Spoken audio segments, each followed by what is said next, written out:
사순절 아침 묵상 19번째 시간 마태복음 17장 5절 말씀.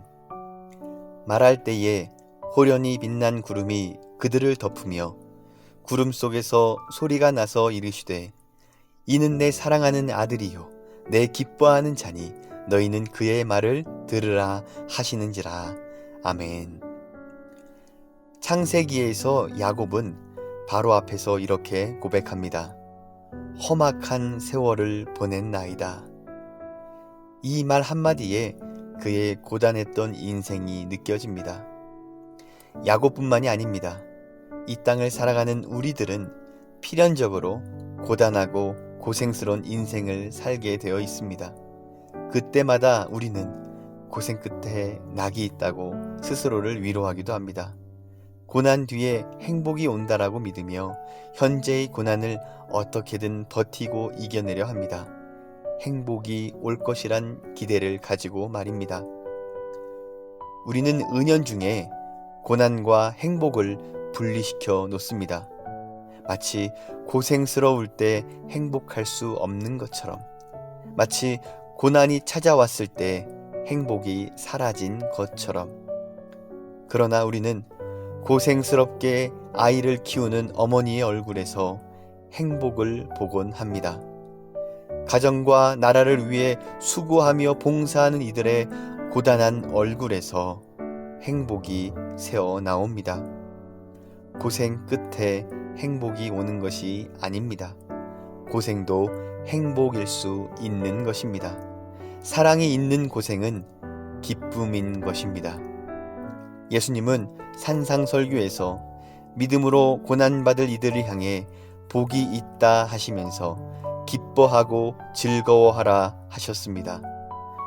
고난 가운데서도 행복이 있는 것입니다.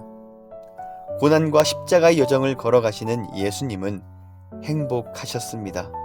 그는 사랑하기에 오셨고 사랑이기에 십자가를 지셨기 때문입니다.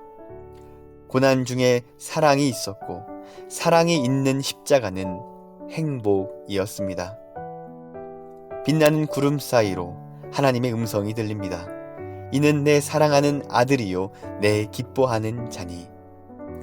제자들은 호련히 들리는 하나님의 음성에 두려웠지만 예수님에게는 두려운 순간이 아니라 더없이 행복한 순간이었을 것입니다. 이는 내 사랑하는 아들이요 내 기뻐하는 자니.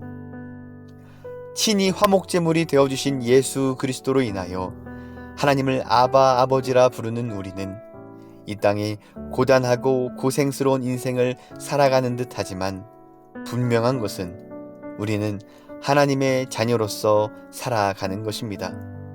하나님의 자녀로 살아가는 것, 이것이 여러분의 행복이기를 소망합니다. 아멘. 지치고 고단한 인생길, 고난과 십자가의 길을 가신 예수님에 비하면 아무것도 아니지만 우리는 십자가의 길을 결단하기도 전에 인생길에서 넘어지고 마는 연약한 존재들임을 고백합니다. 아무리 인생이 고생과 고난의 연속이라 할지라도, 아무리 십자가가 무겁고 고통스럽게 느껴진다 할지라도 하나님의 자녀로 살아가는 것, 이것이 우리에게 행복이게 하옵소서. 고난 끝에 행복이 오고 고생 끝에 낙이 온 것이 아니라 사랑이 있는 고생이 행복이게 하시고 믿음으로 받는 고난이 기쁨이게 하옵소서. 예수 그리스도의 이름으로 기도드립니다. 아멘.